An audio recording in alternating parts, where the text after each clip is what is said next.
안녕하세요. 프라우드 코리아입니다. 이집트는 찬란한 고대 문명을 바탕으로 6건이나 되는 세계유산과 1건의 자연유산을 보유한 나라입니다. 구독자님들 대부분이 이집트를 떠올리시면 바로 생각나는 거대하고 웅장한 피라미드가 있는 기자지구, 마치 우리나라의 석굴암과 비슷한 석굴 사원인 아부심벨 신전, 역사의 도시 카이로 등 엄청난 문화유산들이 유네스코 세계문화유산으로 지정되어 있죠. 그리고 오늘 이야기의 주인공 룩소르 지역도 유네스코 세계유산 중 하나입니다. 룩소르는 고대 이집트어로는 웨세트라고 불렸습니다. 그러나 정작 이집트인들의 기록이 근대까지 발견되지 않았던 탓에 그리스식 명칭인 테베로 더 잘 알려져 있죠. 그래서 유네스코에서도 이 지역을 문화유산으로 지정하면서 고대 테베와 네크로폴리스라는 명칭을 사용했습니다. 이렇게 테베라고도 불리는 룩소르 지역은 나일강 중류에 위치하여 이집트 지방의 중심 도시였던 곳으로 이집트의 중왕국 제11왕조부터 신왕국 제18왕조 시기까지 이집트의 수도로 역할을 했죠. 그러다가 람세스 2세가 수도의 기능을 이전했고 제19왕조 시기에는 나일강 삼각주로 수도가 완전히 옮겨가는 바람에 룩소르 지역은 쇠퇴하기 시작했습니다. 이후 이슬람이 도래하고 나서는 원래의 도시의 이름인 웨세트가 룩소르로 바뀌게 되는 등 많은 변화가 생겼죠. 그러나 이렇게 수도가 이전되면서 도시가 쇠퇴했다고 해도 오랜 기간 이집트의 수도로 역할을 했고 수많은 파라오가 이 시기를 거치면서 자신의 흔적을 이집트 전역에 남기는데 열심히 였기에 이 시기에 지어졌던 찬란한 유산들이 아직까지 많이 남아있습니다. 라메세움 신전도 이러한 유산들 중 하나이죠. 라메세움 신전은 이집트 최대 규모 신전 중 하나로 이 룩소르 지역의 아문신의 무덤입니다. 이 신전은 나일강 서안 지역에 위치해 있으며 이집트 제19왕조의 파라오였던 람세스 1세가 통치 초기부터 건설하기 시작해 약 20년간의 기간을 거쳐 완공된 것으로 알려져 있죠. 외곽 벽화에는 람세스 2세가 시리아에서 히타이트족과 싸우는 장면이 그려져 있고 내부에는 신이 수학제를 지내는 전경이 묘사되어 있습니다. 마찬가지로 기둥에는 오시리스 신의 모습을 하고 있는 당시 파라오였던 람세스 왕의 좌상이 위치해 있고 신전 앞으로는 붉은 화강암으로 만든 17m 높이의 람세스 2세 좌상이 자리하고 있죠. 그러나 나일강이 특성상 자주 범람하기 때문에 이 근처에 있는 라메세움 신전은 굉장히 많이 파괴되었습니다. 실제로 람세스 2세 화강암 거상은 사실상 흔적만 남아있으며 신전 주위는 흙벽돌로 가득 차 있습니다.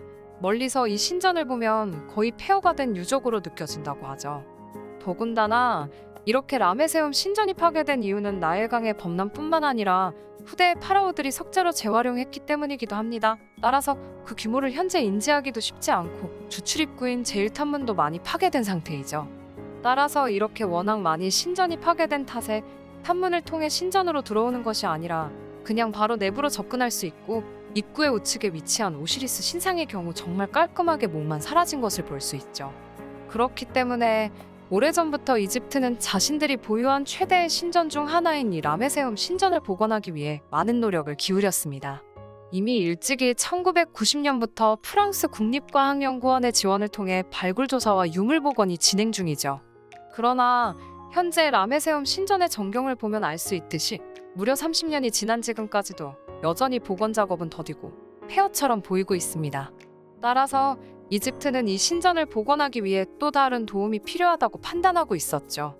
그리고 지난 1월 21일 이집트 카이로에서 열린 한국 이집트 문화유산 분야 고위급 회담에서 모스타파 와지리 국가유물 최고위원회 사무총장이 한국의 석조유물 보존 복원 기술을 높이 평가하며 이집트의 신전 복원에 참여해줄 것을 요청했죠. 그리고 우리나라의 김현모 문화재청장은 이를 흔쾌히 수용하고 양 기관의 수장이 자리한 이집트 카이로에서 문화유산 교류 협력을 위한 양해각서를 체결했습니다. 이를 통해 한국은 앞서 말씀드린 이집트의 최고의 신전 중 하나인 룩소르의 라메세움 신전을 복원하는 데 도움을 주기로 했고 그 밖에도 아직까지 발굴되지 않은 이집트의 왕 투트모세 4세의 신전을 조사, 발굴, 복원하는 데 협력하기로 했습니다. 더군다나 양국은 과거 불법 유출된 문화재 환수와 유네스코 세계유산 등재를 위한 협조를 하고 문화유산 전 분야에 걸쳐 협력을 지속해 나갈 계획이라고 밝혔죠. 특히 우리나라의 김현무 문화재청장은 올해 6월 개최될 것으로 알려진 세계유산위원회에서 가야고 분군이 등재될 수 있도록 이집트의 적극적인 협조를 당부하기도 하였습니다. 한편 이렇게 우리나라가 전 세계에서 문화유산하면 손꼽히는 이집트의 복원 요청을 받을 수 있었던 이유는 과거 선진국의 것으로만 여겨지던 문화유산 복원 기술을 우리나라가 차근차근 쌓아놨기 때문입니다. 실제로 우리나라는 여러 이유로 파괴되어 훼손되어 있던 익산의 미륵사지 석탑을 약 20년간의 노력을 통해 성공적으로 복원한 경험이 있습니다. 미륵사지 석탑은 10만 평에 이르는 절터에 35년에 걸쳐 건설된 백제시대 최대의 사찰, 미륵사에서 자랑하는 석탑입니다. 그리고 미륵사는 백제시대를 거쳐 고려시대까지 성왕을 이루었으나 조선 중기 이후 모종의 이유로 폐찰된 것으로 추정됩니다. 더불어 미륵사지는 동양 최대 규모의 절터로 백제 문화의 역사적 가치는 물론이고 삼국시대의 흐름을 볼 수 있는 귀중한 사료로 여겨졌죠. 그러나 일제강점기인 1910년 문화재 보존기술에 무지한 일본학자들에 의해 날림 발굴조사가 실시되면서 무자비하게 훼손되었습니다. 이 과정에서 일본이 잘못된 사찰 배치설을 주장하면서 하마터면 백제사와 불교미술에 있어 중요한 역사적 사료가 묻힐 뻔하기도 하였죠. 일본에 의한 미륵사지의 순환은 이뿐만이 아니었습니다. 앞서 설명한 미륵사지 석탑은 동탑과 서탑으로 나누어져 있는데 이 가운데 서탑이 1915년 벼락에 맞아 그만 무너져 내렸죠. 그런데 일본이 이를 보수공사를 한답시고 무려 185톤에 이르는 콘크리트를 서탑에 들이부었습니다. 콘크리트는 탄산칼슘 등의 성분으로 인해 백화현상과 풍화작용을 촉진하는 치명적인 약점을 가지고 있음에도 불구하고요. 결국 이러한 일본의 말도 안 되는 보수공사는 미륵사지 석탑이 크게 훼손되는 결과를 가져왔습니다. 게다가 덕지덕지 발라놓은 콘크리트는 1000년이 넘는 역사를 가지고 있는 미륵사지 석탑을 흉측한 몰골의 돌덩어리처럼 보이게 만들어버렸죠. 따라서 1998년 미륵사지 석탑은 해체 및 수리가 결정되었습니다. 1300년이 지나면서 석탑이 노후화되었고 안정성 문제도 제기되었기 때문입니다. 그리고 복원을 담당한 문화재청은 무리한 복원으로 석탑을 훼손하지 않기 위해 원래의 9층이 아닌 1915년 당시 무너진 6층으로 복원하기로 결정했죠. 구독자분들 모두가 예상하시다시피 복원에 있어 가장 큰 문제는 일본이 덧발라 놓은 콘크리트였습니다.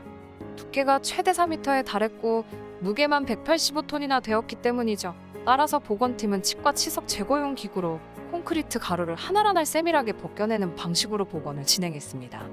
그렇게 석탑을 복원하는데 걸린 시간만 무려 자그마치 20년이나 되었죠. 20년의 복원 기간을 거쳐 세상에 공개된 석탑은 예전 모습 그대로를 간직하고 있었습니다.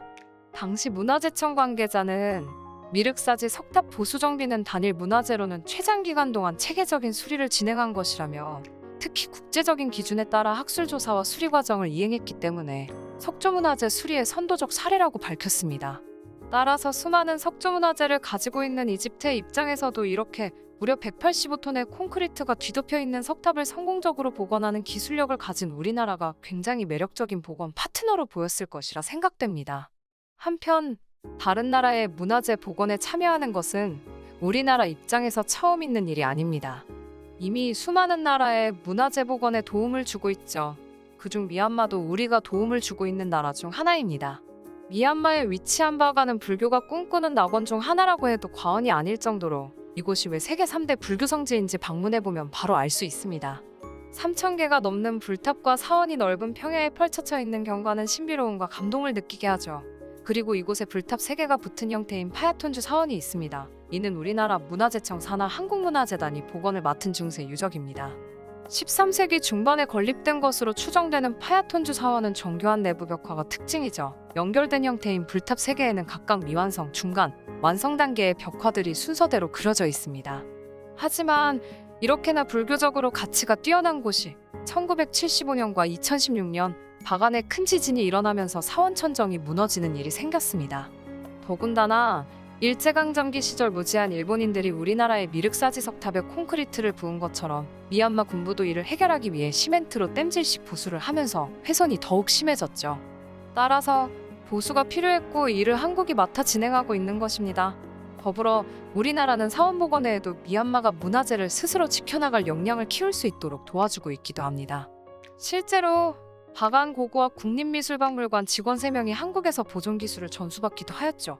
더욱이 이러한 우리나라의 도움으로 바간이 유네스코 세계문화유산에 등재되는 결과를 얻기도 하였습니다. 오늘은 이렇게 이집트 문화유산이 우리나라의 손으로 복원된다는 소식과 그 밖에도 우리나라가 세계에서 인정받는 문화유산 복원 기술을 가지고 있다는 사실에 대해 알아보았습니다. 미얀마와 이집트 외에도 라오스, 홍낭시다, 사원 등 전 세계 곳곳에서 한국의 기술력으로 중요한 문화재들이 복원되고 있는 상황이죠.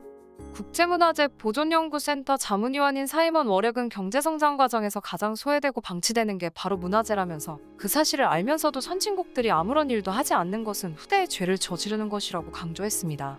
이처럼 문화유산 복원은 가장 고차원적인 ODA 사업으로 문화재 복원을 통해 단순히 일방적인 원조만을 제공하는 것이 아니라 복원 사업을 맡은 국가는 문화재의 복원 기술과 경험을 축적할 수 있고 공익에도 기여하는 사업입니다. 도앙 비치안 유네스코 방콕 사무소 문화팀장은 동남아시아에서는 잦은 내전과 자연재해, 난개발이 발생하면서 문화재 훼손이 심각하다고 하였죠.